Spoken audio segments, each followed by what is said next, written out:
per prima la consigliera Capozzi, quindi le darò la parola.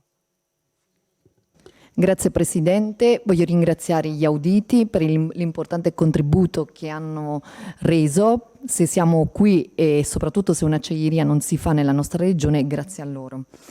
Si è arrivati ad un epilogo di una vicenda su cui siamo stati sempre e convintamente contrari.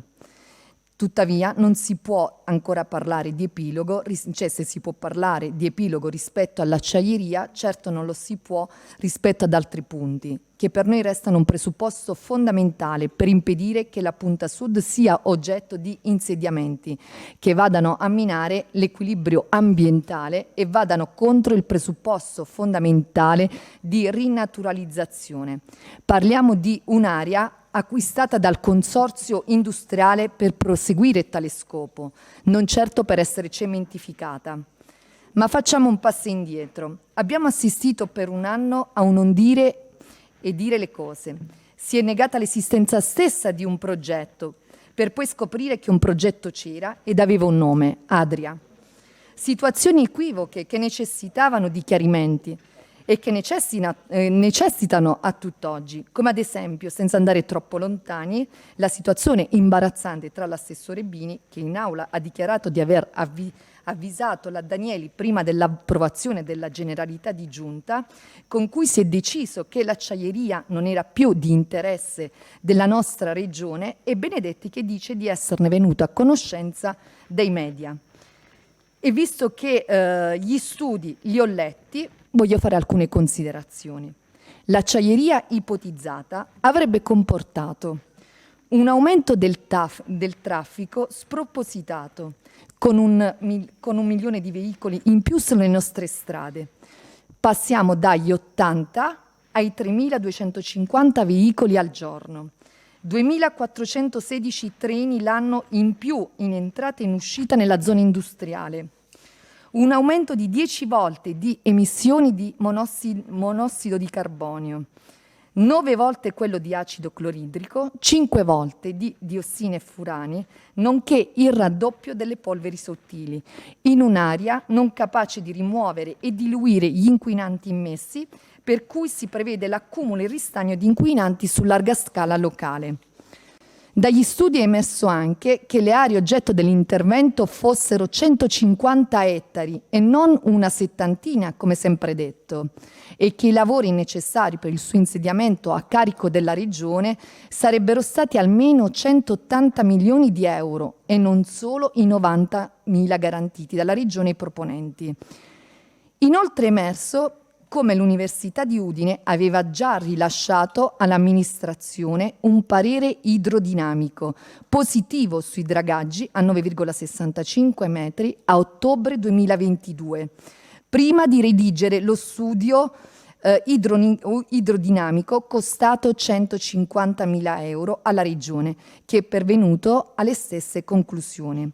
Ancora, l'area in cui si sarebbe insediata non sarebbe stata in grado di sopportare dal punto di vista sociale un simile intervento. Per noi cementificare 150 ettari di terreno, modificare le foci dei fiumi facendo arretrare gli argini lagunari di una zona protetta speciale, pensando che potessero essere un'occasione di sviluppo non solo economico, ma anche sociale e culturale per la nostra regione, era qualcosa di inaccettabile.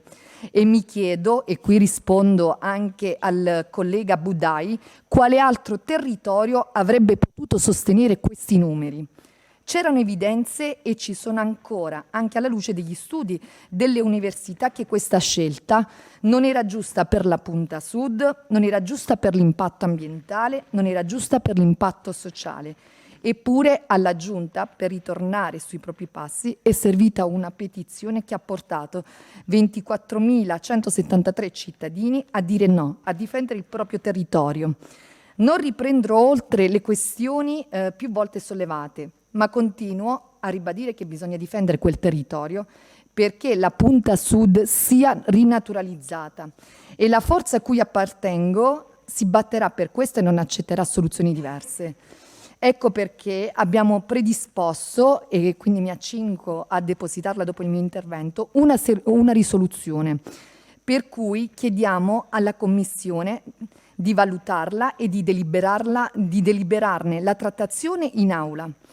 Perché innanzitutto voglio farvi notare banalmente che la Giunta ha deliberato l'interesse regionale, ma al momento non c'è una delibera che abbia revocato tale interesse manifestato e resta un impegno per 20 milioni di opere già avviate e finanziate, per cui abbiamo presentato anche degli emendamenti che ci avete bocciato.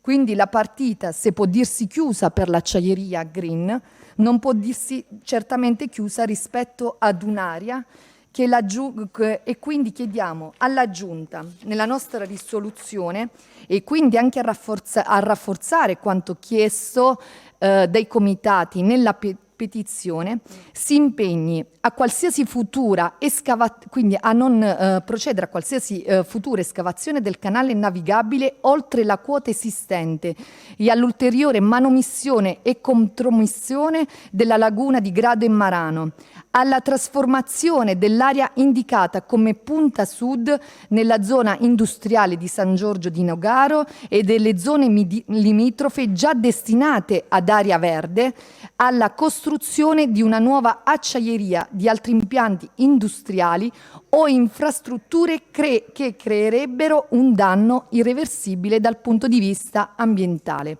Grazie.